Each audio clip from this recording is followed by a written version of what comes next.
Parents of bullies, when did you realize your child was a bully and how did you react?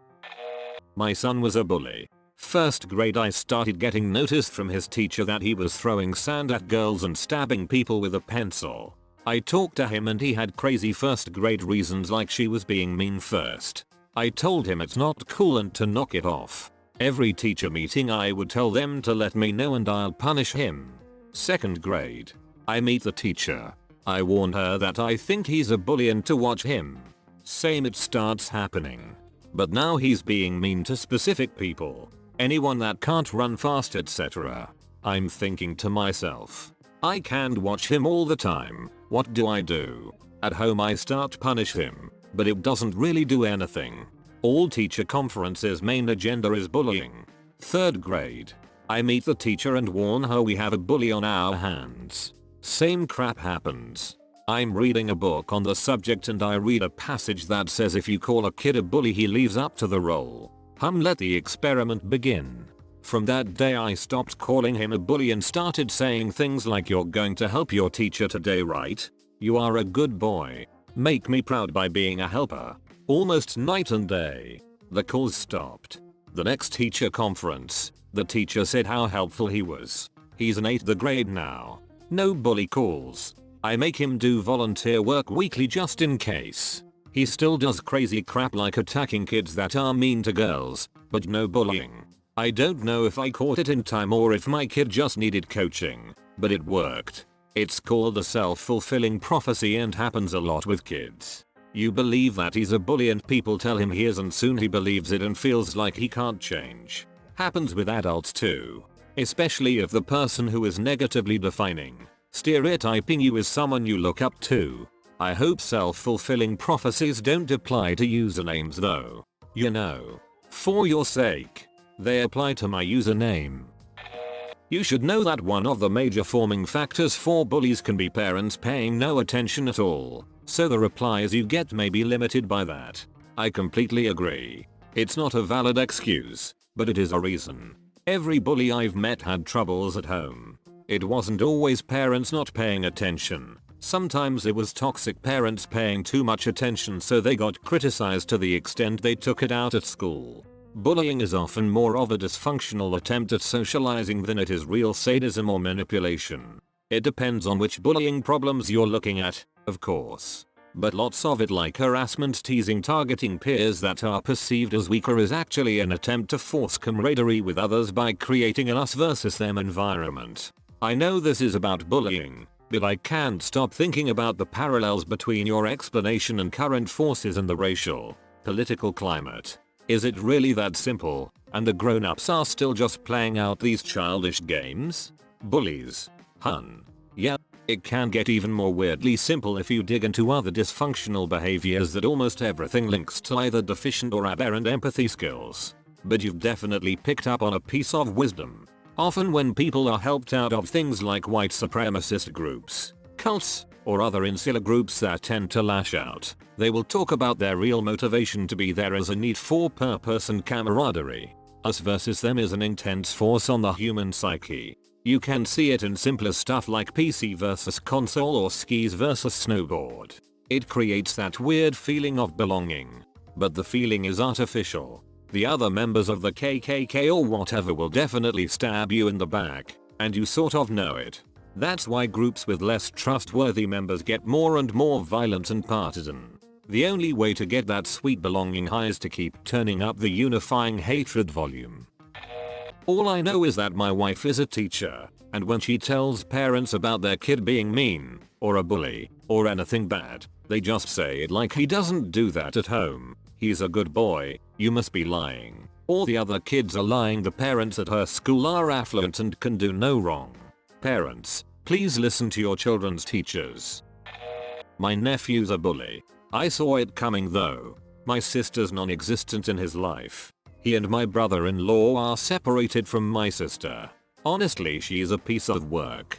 Most of the family has turned their backs on her because she compulsively lies and treats everyone like they're not good enough. She slapped me in the face during Thanksgiving because I stepped out to speak to my then girlfriend who was in a pish facility after threatening to kill herself. She said I was being selfish and needed to spend time with the family, not on my phone. Naturally, my nephew picked up on this behavior while she still at least tried to act like a mother. Recently found out he punched a kid in the face and broke his nose. It's awful to hear about, because the whole family is super supportive of my brother-in-law, and we know my nephew has some developmental issues because he was born about 2 months early and had to be incubated. Anyways, he's 6 or 7 now and starting to show these pretty serious signs. Anger. I haven't been in the area. I moved almost a state away for work though and haven't been able to be part of my nephew's life in a while, which is a bummer. I just hope my brother-in-law is managing. Therapy can help a lot at that age. Pretty serious stuff there, but a lot of kids are testing out itty behavior at that age. Spend time with him too. Family attention and some counseling can help a lot. Just being a positive role model can really help. Therapy is awesome, but can be tough to steer people into. Not that any part of this is easy. Often, people have never been exposed to another way. Only kinda related story. Years ago I was teaching high school and one of the star football players was regaling the class before the bell of how he'd been at the bar drinking with friends and a guy had hit on him by buying him a drink. He explained that he'd no choice but to beat the guy up. I let him finish his story even after the bell. Then I asked why he'd beaten the guy up. Answer: well, what would you do if that happened to you, Mr. Pancreas? Your friends might think you were gay too. I explained that I'd been hit on many times while out with friends. I take the drink, explain that I was straight, buy them a drink and part on friendly terms. Or introduce them to my gay friends. I didn't feel threatened, because I knew I was straight, as did my friends. Kid felt terrible after that, but we had a great class discussion about the topic. Several answers here are along the lines of one of the things that makes a bully is lack of attention. My parents love me more than life itself, and yet I was still a bully in my elementary years. I couldn't tell you why exactly, other than just saying autism, which is no excuse. My parents did not allow the teachers to use that as an excuse, and made sure I was appropriately punished. And I am so grateful for that. Anyway, most autistic children have the one thing they obsess over. For me, it was Garfield the cat. Every phone call from the principal, one Garfield thing was taken away, and it broke my parents' hearts, but it worked. I have a disorder on the autism spectrum called Asperger's. I too have something I obsess over, which is coins. I don't know why. Mine was rocks. When my parents took me to restaurants, I'd spend the last 20-30 minutes looking through the rock beds for good ones. Probably collected 1,000 by the time I got to high school. In my entire life, there was only one good rock that I saw, but didn't get. I was in basic training and I knew that if one of my drill sergeants saw me bend down to pick up a rock, then it would be the end of me. I knew in that moment I'd never forget that rock. I haven't forgotten it yet anyway. What did it look like? Thank you for asking. It was flat on 2 sides, roughly triangular on the remaining 3 with the longest side bent slightly inward. The edges were smooth. The thing that really made it special was the way it seemed to take in light. It didn't reflect quite as much as it should, like it was just a bit offset from everything around us. That honestly sounds like a pretty amazing rock. During this pandemic, I have been tasked with raising my nephews in the absence of my Bill and sister, as they are both doctors and we are following strict guidelines to remain separate. My eldest nephew had been bullying his younger brother and some kids over the internet. He was generally being a dong.